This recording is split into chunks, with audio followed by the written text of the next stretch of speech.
మోంతా తుఫాన్ ప్రభావం కోస్తా జిల్లాల్లో ఈదురుగాలులతో కూడిన వర్షాలు కురుస్తున్నాయి. తుఫాన్ దగ్గరకు వచ్చే కొద్దీ మరింత ప్రభావం చూపిస్తోంది. గడిచిన 6 గంటల్లోనే గంటకు 17 కిలోమీటర్ల వేగంతో కదిలింది మోంతా తుఫాన్.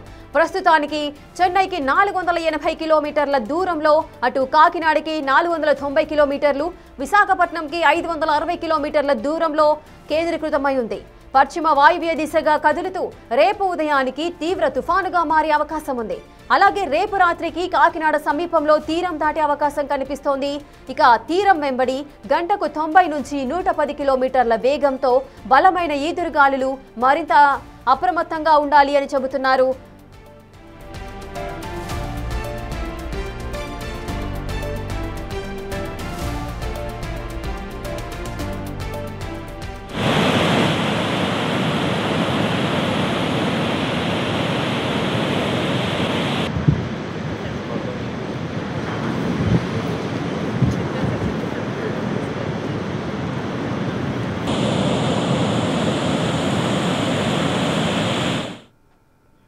ఇక మోంతా తుఫాన్ కు సంబంధించిన పూర్తి అప్డేట్ మా అసోసియేట్ ఇన్పుట్ ఎడిటర్ గణేష్ అందిస్తారు. గణేష్, మోంతా తుఫాన్ ప్రభావం అనేది ఏపీలో ముఖ్యంగా ఏ జిల్లాల్లో ఇది ఎక్కువగా ఉండే అవకాశాలున్నాయి? ఏ విధమైన ప్రభావం చూపిస్తుంది? రేఖ, మోంతా అంటే థాయిలాండ్లోన థాయి భాషలో మనం చెప్పాలంటే ఒక అందమైన సువాసన గల పువ్వు. కానీ ఆ అందమైన సువాసన గల పువ్వు ఏదైతే ఉందో ఫ్లవరు, ఇప్పుడు తెలుగు రాష్ట్రాలనే కాదు, అటు అరేబియా, ఇటు ఏదైతే బే ఆఫ్ బెంగాల్ ఉందో ఈ ప్రాంతాలన్నింటిలో కూడా, చెన్నై నుంచి ఒడిశా వరకు కూడా గడగడలాడిస్తుంది, కంటిపై కునుకు లేకుండా చేస్తుంది. ఏ క్షణాన ఏం జరుగుతుంది?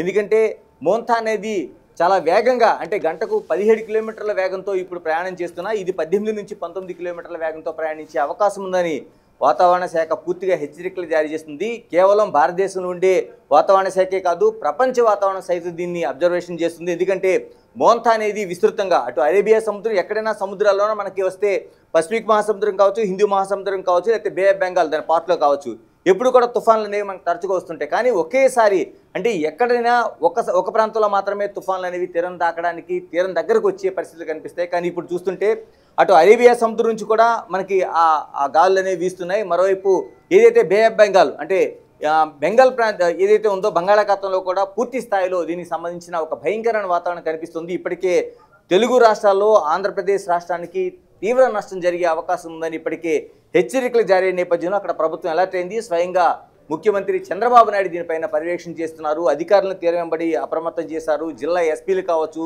లేకపోతే కలెక్టర్లు కావచ్చు, అందరూ కూడా అప్రమత్తం చేశారు. ఎందుకు ఇంత భయపడాల్సిన అవసరం వచ్చింది? తీరం వెంబడి కూడా ఇంత అప్రమత్తం ఉండాల్సిన అవసరం ఎందుకు వచ్చింది? గతంలో కూడా అనేక తుఫాన్లు చూసాం. హుదూద్ తుఫాన్తో పాటు కోనసీమ తుఫాను కూడా మనం చూసాం. వాటన్నిటిని ఎదుర్కొన్నాం. కానీ ఎందుకు దీన్ని భయపడాల్సిన అవసరం వస్తుందంటే దాని వ్యాసార్థం కావచ్చు, అది ప్రయాణిస్తున్న వేగం కావచ్చు, అది ఎటువైపు వెళ్తుందో గుర్తించలేని పరిస్థితులు కావచ్చు. ఇంతకీ మనకి మోంతా తుఫాన్ ఏ విధంగా ఉంది? ఒకసారి మనం దీనికి సంబంధించిన మనం శాటిలైట్ పిక్చర్ని మనం చూస్తున్నాం విజువల్స్లోన. మనకి భారతదేశం కింద నుంచి మనం చూస్తున్నది ఏదైతే ఈ తిరుగుతుందో మోంతాని కేంద్రీకృతమైన ప్రాంతంగా మనం చూడాలి. ఇక్కడ ఏదైతే మనకి పింక్ కలర్లో కనిపిస్తుందో ఇది మోంతా పూర్తిగా కేంద్రీకృతమైన ఇది దీనిగా చెప్పాలి. దీని చుట్టూ వెళ్తుంది దాని వ్యాసార్థం. ఎందుకంటే అది వ్యాల్ఫూల్ లాగా ఒక మనకి సుడిగుండులా తిరుగుతూ ప్రయాణం చేస్తుంది. కాబట్టి ఎప్పుడు కూడా దీని శాటిలైట్ మన పిక్చర్లో క్లియర్ కట్గా మనం చూడగలుగుతున్నాం. ఏదైతే మనకి వైట్ అండ్ పింక్లో కనిపిస్తుందో దీని వ్యాసార్థం దాదాపుగా ఇక్కడ మనకు కనిపిస్తున్న దానికి దాదాపు 200 కిలోమీటర్లు. మనకి ఒక చిన్న పాయింట్లా కనిపిస్తున్న ఈ ప్రాంతం 200 కిలోమీటర్లు. మరి ఈ చుట్టూ మనకి ఏదైతే బే ఆఫ్ బెంగాల్ ప్రాంతంలో మనకు కనిపిస్తున్న బంగాళాఖాతంలో విస్తరించి మనకి తిరుగుతున్న వ్యాల్ఫుల్ కనిపిస్తుందో దీని వ్యాసార్థం 2000 కిలోమీటర్ల వ్యాసార్థం. అంటే నిజంగా మనకి ఈ మోంతాకు సంబంధించి ఎందుకు భయపడాల్సిన పరిస్థితి ఉందో మనం ఈ వ్యాసార్థాన్ని చూస్తే మనకు అర్థమవుతుంది. ఇది ఎంత వేగంతో కదులుతుందంటే దాదాపుగా ఇటు అంటే ఎప్పుడు కూడా తుఫాన్లు అనేవి పూర్తి స్థాయిలో ఎక్కడైనా ఏర్పడిన తర్వాత సముద్రంలో కొన్ని వేల కిలోమీటర్లు ప్రయాణం చేసిన తర్వాత వాటి ప్రయాణం ఖచ్చితంగా తీరం దాటడమే. ఇదే చాలా డేంజర్. ఎందుకంటే తీరం దాటిన తర్వాత ఆ తీరంలో ఉండే గాలులు వేగంతో అవుతాయి, తుఫాను వస్తుంది. తుఫాను తీరం దాటిన తర్వాత వచ్చే భారీ వర్షాలు కావచ్చు, ఇవన్నిటిని కూడా ఎదుర్కోవాల్సిన పరిస్థితి ఉంటుంది. కేవలం పంట నష్టమే కాదు, ఆ ప్రాంతంలో ఉండే నివాసాలు కూడా తీవ్ర స్థాయిలో మనకు నష్టం ఏర్పడుతుంది. కాబట్టి ఇంత అప్రమత్తత ఇంత మనకు కనిపిస్తుంది. మరోసారి మనం ఆ విజువల్స్లో చూస్తున్నది దాదాపుగా ఈ తిరుగుతుందంటే దాదాపుగా ఈ మోంతా ఈ పింక్ కలర్ ఉన్నది 200 ఉంటే దీని చుట్టూ వ్యాసార్థం 2000 కిలోమీటర్ల వ్యాసార్థం మనకి తిరుగుతూ కనిపిస్తుంది. దీని ప్రభావం మొత్తం దేశంలో అటు మరోవైపు మనకి అరేబియా సముద్రంలో ఇది సంబంధించిన ప్రభావం ఏదైతే ఉందో మనకు మొత్తం టోటల్గా హిందూ మహాసముద్ర పరివాహక ప్రాంతం కాబట్టి ఇటు అరేబియా సముద్రంలో దీనికి సంబంధించిన ఆనవాళ్లు కనిపిస్తున్నాయి. పూర్తిగా పెద్ద స్థాయిలో మనకు బే ఆఫ్ బెంగాల్లో మనకి బంగాళాఖాతంలో ఇది కనిపిస్తుంది. అంటే ఇది 17 కిలోమీటర్ల వేగంతో ముందుకు కదులుతూ తీరం వైపు వస్తుంది. మన తీరం వెంబడి ఉండే ప్రాంతాలను మనం చూస్తున్నాం. పాండిచేరి కావచ్చు, చెన్నై కావచ్చు, నెల్లూరు, తర్వాత విజయవాడ, తర్వాత విశాఖపట్నం, తర్వాత భువనేశ్వర్.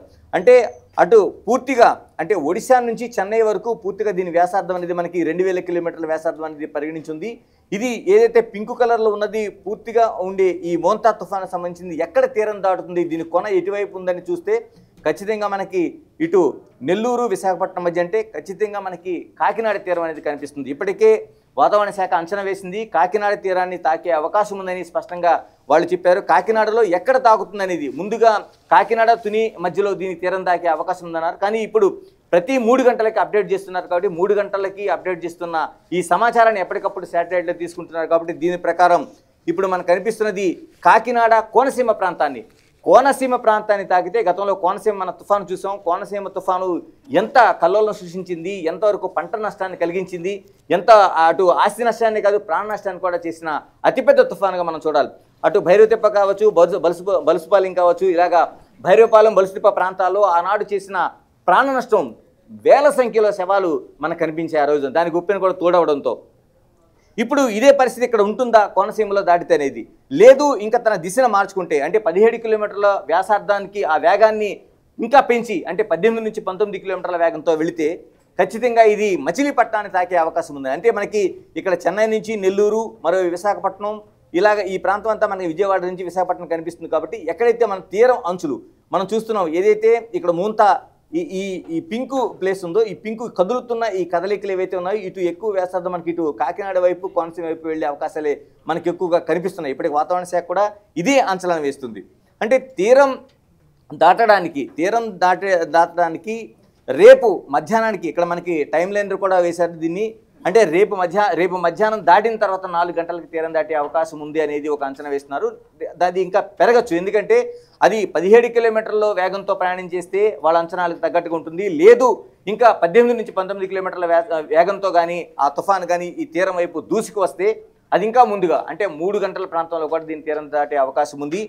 తీరం తాకడం ఒకటైతే తీరం దాటిన తర్వాత ఉండే ఉపద్రవం కావచ్చు, ఇవన్నిటిని కూడా పెద్ద అంచనా వేయాలి. తీరం తాకేటప్పుడు ఉండే గాలులు దాదాపుగా మనకి ఒక 90 నుంచి 110 కిలోమీటర్ల వేగంతో గాలులు వీస్తాయి. ఆ గాలులన్నీ ఉంటాయి. కానీ తీరం దాటిన తర్వాత ఏంటనేది తీరం దాటిన తర్వాత భారీ వర్షాలు అంటే రెడ్ అలర్ట్ అనేది చాలా వరకు ఆంధ్రప్రదేశ్ ప్రాంతంలో ఇచ్చారు. ఆంధ్రప్రదేశ్లో రెడ్ అలర్టు, తర్వాత ఆరెంజ్ అలర్టు. మనకి ఆరెంజ్ అలర్టు, రెడ్ అలర్ట్లో దాదాపు 20 సెంటీమీటర్స్ పైగా అంటే మనకి 200 ఏదైతే మిల్లీమీటర్ల వర్షపాతం ఒకేసారి పడే అవకాశం ఉంటుంది. కాబట్టి 20 సెంటీమీటర్లు అంటే అతిపెద్ద వర్షపాతంగా చెప్పాలి. మనకి హైదరాబాద్ లాంటి ప్రాంతాలను తీసుకుంటే కేవలం 6.2 సెంటీమీటర్ల వర్షపాతం పడితే హైదరాబాద్ నగరం మునిగిపోతుంది. 10 సెంటీమీటర్లు పడితే మనం వరదలు చూస్తుంటాం హైదరాబాద్లో. అటువంటిది ఏదైతే రెడ్ అలర్ట్, ఆరెంజ్ అలర్ట్ ఇచ్చారో ఇందులో ఉన్న దాదాపుగా 20 సెంటీమీటర్ల వర్షపాతం కురిస్తే ఎలాంటి పరిస్థితులు ఉంటాయో మనం గమనించాల్సిన అవసరం ఉంది. దీనికి గతంలో చూసాం మనం సముద్రంలో ఉప్పెన కానీ దానికి తోడై ఈ అంటే ఏదైతే తిరుగుతుందో వేల్ఫుల్ ఈ సుడిగుండాలు ఉన్నాయో ఇవి తీరం తాకినప్పుడు ఒక ప్రభావం చూపిస్తే తీరం దాటేటప్పుడు అవి తన గుండా చేస్తున్న ఏదైనా మనుషులు కావచ్చు, లేకపోతే పడవలు కావచ్చు, లేకపోతే బోట్స్ కావచ్చు, టగ్స్ కావచ్చు, ఏమున్నా సరే వాటిని తీసుకొని తీరం వైపు గెంటే అవకాశం ఉంటుంది.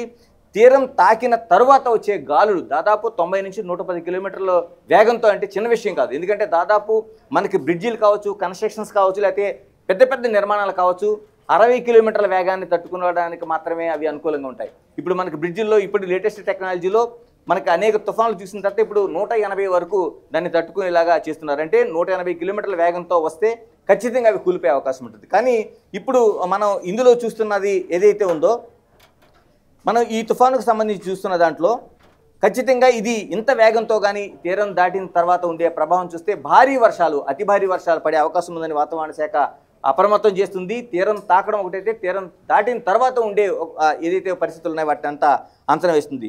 అందుకనే ముందుగా రేపు మధ్యాహ్నానికి తీరం తాకే అవకాశం ఉందంటున్నారు. ఆ తర్వాత రేపు సాయంత్రానికి రాత్రానికి తీరం దాటే అవకాశం ఉందనేది ఒక స్పష్టమైన అంచనా వేస్తున్నారు. దీంతో పాటు రేపు మంగళవారం, ఎల్లుండి బుధవారం నాటికి ఎల్లుండికి పూర్తి ప్రభావం అంటే మనం ఏదైతే తీరం దాటిన తర్వాత ఉండే ఏదైతే ప్రభావం ఉంటుందో ఆ ప్రభావం పూర్తి స్థాయిలో మనకి కనిపించే అవకాశం ఉంది. ఈ ప్రాంతాలను మొత్తం అంటే ఇక్కడ మనకి విజయవాడ కావచ్చు, విశాఖపట్నం కావచ్చు, నెల్లూరు కావచ్చు, చెన్నై ఈ ప్రాంతాలు పూర్తిగా ప్రధానంగా తీరం తాకే ప్రాంతం. అంటే అది ఏదైతే గురిపెడుతుందో ముంతా, ఆ ముంతా గురిపెట్టిన ప్రాంతం కాకినాడ, కోనసీమగానైతే ఆంధ్రప్రదేశ్ రాష్ట్రంలో చాలా అతిపెద్ద నష్టాన్ని మనం చూడబోతున్నాం. మరోవైపు దాన్ని మచిలీపట్నం వైపు వెళ్తే మచిలీపట్నం నుంచి అంటే అటు కృష్ణా పరివాహక ప్రాంతం కావచ్చు, ఇదంతా నెల్లూరు కావచ్చు, ఇవన్నీ కూడా ప్రభావితం చూపే అవకాశం మనకు అతిపెద్దగా కనిపిస్తుంది. మరోవైపు ఇదంతా ఆంధ్రప్రదేశ్కి సంబంధించింది. మరి తెలంగాణకు సంబంధించింది హైదరాబాద్ ప్రాంతం కూడా మనకు కనిపిస్తోంది.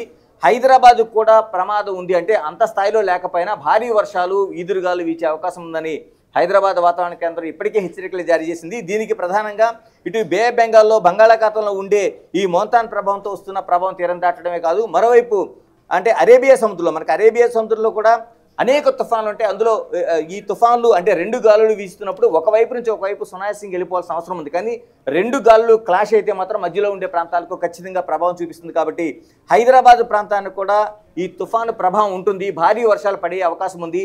హైదరాబాద్లోనూ హైదరాబాద్ వాతావరణ కేంద్రం ఆరెంజ్ స్థాయి అంటే ఆరెంజ్ అలర్ట్ అన్ని జారీ చేసింది. ఆరెంజ్ అలర్ట్లో అతిపెద్ద వర్షాలు దాదాపు మనకి 10 సెంటీమీటర్ల నుంచి 15-16 సెంటీమీటర్ల వరకు వర్షపాతం ఉండే అవకాశం ఉంది. కాబట్టి దీన్ని ఒక హెచ్చరికగా తీసుకోవాల్సిన అవసరం ఉంది. ఏదైనా ఇప్పటికే తీర ప్రాంతం గుండా అధికారులను ప్రభుత్వం అప్రమత్తం చేసింది, ఎక్కడికక్కడ ఏర్పాట్లు చేసింది. తుఫాన్ షెల్టర్లు కావచ్చు, మిగతా సెంటర్లు కావచ్చు. ఇప్పటికే సముద్రంలోకి వేట వెళ్లే వాళ్ళని గత 24 గంటలుగా నిరోధించారు. ఎవరు కూడా వేటకు వెళ్ళకూడదని.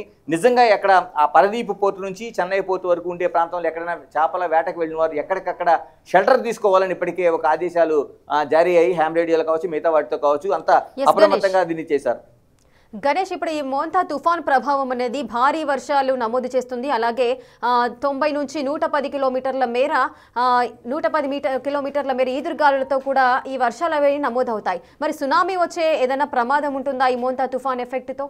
ఎస్, అంటే ఎంటైర్లీ డిఫరెంట్. అది తుఫాన్కి సునామీకి మధ్య ఎటువంటి సంబంధం లేదు. ఎందుకంటే సునామీలు అనేవి సముద్రంలో వచ్చే అవి ఒక భూకంపాలు.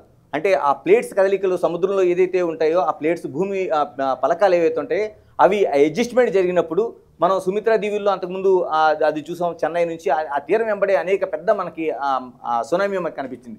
సునామీ అనేది మనకి పూర్తిగా భిన్నమైంది. అంటే తుఫాన్లు వేరే, తుఫాన్లు అనేవి మనకి ఈ విధంగా కనిపిస్తూ ఉంటాయి. అంటే ముందుగానే ఒక అలర్ట్ చేయడానికి ఒక అవకాశం ఉంది. ఇవన్నీ కూడా మోంతా అనేది ప్రయాణం చేస్తుంది. సునామీ అనేది ఇది పూర్తిగా భిన్నమైంది. ఇది సముద్రంలో వచ్చే భూకంపాలు కాబట్టి దానికి ఎటువంటి సంబంధం లేదు. తుఫాన్లు వచ్చిన తర్వాత భూకంపాలు వస్తాయనేది పూర్తిగా అపోహ మాత్రం, దానికి ఏమాత్రం సంబంధం లేదు. అందుకని మనం ఇప్పుడు భయపడాల్సిందంతా కేవలం మోంతా తుఫాను ఎంత వేగంతో ప్రయాణం చేస్తుంది, ఎంత విస్తీర్ణంతో ప్రయాణం చేస్తుంది. ఎందుకంటే ఇది ఎప్పటికప్పుడు దాని దిశను మార్చుకుంటుంది, తన వ్యాసార్థాన్ని మార్చుకుంటుంది, తన వేగాన్ని మార్చుకుంటుంది. ఇప్పటికే కేవలం అంచనా వేస్తుంది. కేవలం అందులో ఉండే పింక్ కలర్లో కనిపిస్తుంది 200 కిలోమీటర్లే. దాని పూర్తి వ్యాసార్థం 2000 కిలోమీటర్లు.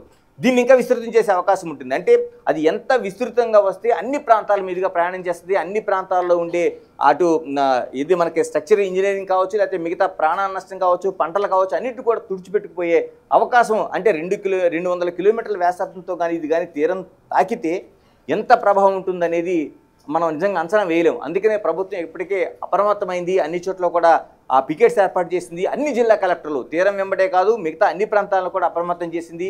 షెల్టర్లను ఏర్పాటు చేసింది. ఏదైతే వేటకు వెళ్ళిన వాళ్ళు ఎక్కడికక్కడ ఉండిపోమనేది వాళ్ళంతా అప్రమత్తం చేశారు. ఏదేమైనా ఈ తుఫాను తీరం దగ్గరకు వచ్చేప్పటికీ దీని డెన్సిటీని అంటే దాన్ని తీవ్రతను తగ్గించుకునే అవకాశం కూడా చాలా సందర్భాల్లో మనం చూసాం. అలా తగ్గితే ఇంత ఏదైతే అంచనా వేస్తున్నామో అంత అంచనా ఉండకపోవచ్చు. కానీ ఇప్పుడు మోంతా చూసిన తర్వాత ఇది రోజు రోజుకి గంటకు ఇప్పుడు ప్రతి 3 గంటలకు కూడా వాతావరణ శాఖలు దేశవ్యాప్తంగా కావచ్చు, ప్రపంచవ్యాప్తంగా ఉండే వాతావరణ శాఖ అధ్యయన సెంటర్లు హెచ్చరికలు జారీ చేస్తున్నాయి భారతదేశానికి. ఇలాంటి పరిస్థితుల్లో ప్రభుత్వం అప్రమత్తమైంది. ప్రజలు కూడా అప్రమత్తం అవ్వాల్సిన అవసరం ఉంది. ఇళ్ల నుంచి బయటకు రావద్దు, రేపు ఉదయం నుంచి రేపు రాత్రి వరకు బయటకు రావద్దనేది పూర్తి స్థాయిలో హెచ్చరికలు జారీ చేశారు. ఇప్పటికే చాలా వరకు సముద్ర తీరంలో దాన్ని చూడడానికి వెళ్తున్న వాళ్ళు ఉన్నారు టీవీలో చూసి. ఇది పూర్తిగా హెచ్చరిక బిగ్ టీవీ నుంచి చేస్తున్నాం. ఎవరు కూడా వెళితే గతంలో జరిగిన ఉపద్రవాలను ఎవరు ఊహించలేదు. ఎందుకంటే ప్రాణాలు కాదు మనుషులు సైతం కనిపించకుండా గలంతైన అనేక ఘటనలు ఉన్నాయి. కాబట్టి ఇంత పెద్దది ప్రభుత్వం ఇంత ఆందోళన చెందుతుందంటే దీన్ని ప్రత్యక్షంగా మీకు చూపిస్తున్నాం. దీంట్లో ఈ శాటిలైట్ పిక్చర్ని ఇది చూసిన తర్వాత అయినా సరే ఖచ్చితంగా ఎప్పుడు కూడా దీన్ని చిన్నగా అంచనా వేయొద్దు. ప్రభుత్వం ఇచ్చిన ఆదేశాలు, ప్రభుత్వ అధికారులు ఇచ్చిన ఆదేశాలను ఖచ్చితంగా పాటించి ఇళ్ల నుంచి బయటికి రాకూడదని. ఎందుకంటే వ్యాపార సంస్థలు ఇప్పటికే మూసివేయడానికి ఆదేశాలు జారీ చేశారు. స్కూళ్ళు, బస్సులు అన్నీ కూడా ముందు బంద్ చేశారు. రేపు నుంచి పూర్తిగా కటిక చీకటి. ఎందుకంటే తీరం దాటేటప్పుడు పూర్తిగా మేఘం అంత ఆకాశం అంతా మేఘావృతమై ఉంటుంది. క్యూములోనింబస్ మేఘాలు పూర్తి స్థాయిలో ఏర్పడతాయి. కటిక చీకటి అంటే సూర్యుడు కనిపించిన చీకటి ఏర్పడుతుంది. కాబట్టి ఎప్పుడు తుఫాన్లు తీరం తాకడం దాటేటప్పుడు ఈ రెండు పరిస్థితులు ఉంటుంది. కాబట్టి అప్రమత్తంగా ఉండాలి. మరోవైపు భయపడుతూ ఏదైతే దానికి ఆ పేరు పెట్టారో అందమైన సువాసన గల పువ్వు అని దాని దగ్గరికి వెళ్తే మాత్రం ప్రాణాలు కోల్పోవడం ఖచ్చితంగా జరుగుతుంది. కాబట్టి దాన్ని హెచ్చరికగా తీసుకుని అంత అప్రమత్తంగా ఉండాలనేది ప్రభుత్వం చెప్తున్న మాటలు. Right, thank you Ganesh, thanks for the details. Montha తుఫాన్ ప్రభావము కోస్తా జిల్లాల్లో ఈదురుగాలులతో కూడిన భారీ వర్షాలు కురిసే అవకాశాలు అయితే కనిపిస్తున్నాయి. అటు తుఫాను దగ్గరకు వచ్చే కొద్దీ మోంతా తుఫాను ప్రభావం అనేది ఎక్కువగా ఉంటుంది. గడిచిన 6 గంటల్లోనే ఈ మోంతా తుఫాను గంటకు 17 కిలోమీటర్ల వేగంతో కదులుతోంది. మోంతా తుఫాన్ ప్రస్తుతానికి చెన్నైకి 480 కిలోమీటర్లు, అలాగే కాకినాడకి 490 కిలోమీటర్లు, విశాఖపట్నంకి 560 కిలోమీటర్ల దూరంలో ఈ తుఫాన్ కేంద్రీకృతమై ఉంది. అటు పశ్చిమ వాయువ్య దిశగా కదులుతూ రేపు ఉదయానికి తీవ్ర తుఫానుగా మారే అవకాశం ఉంది. అలాగే రేపు రాత్రికి కాకినాడ సమీపంలో తీరం దాటే అవకాశం ఉంది. ఈ నేపథ్యంలోనే ఒకవేళ తీరం దాటినేటప్పటికీ తీరం వెంబడి గంటకు 90 నుంచి 110 కిలోమీటర్ల వేగంతో బలమైన ఈదురుగాలులు వీచే అవకాశాలున్నాయి.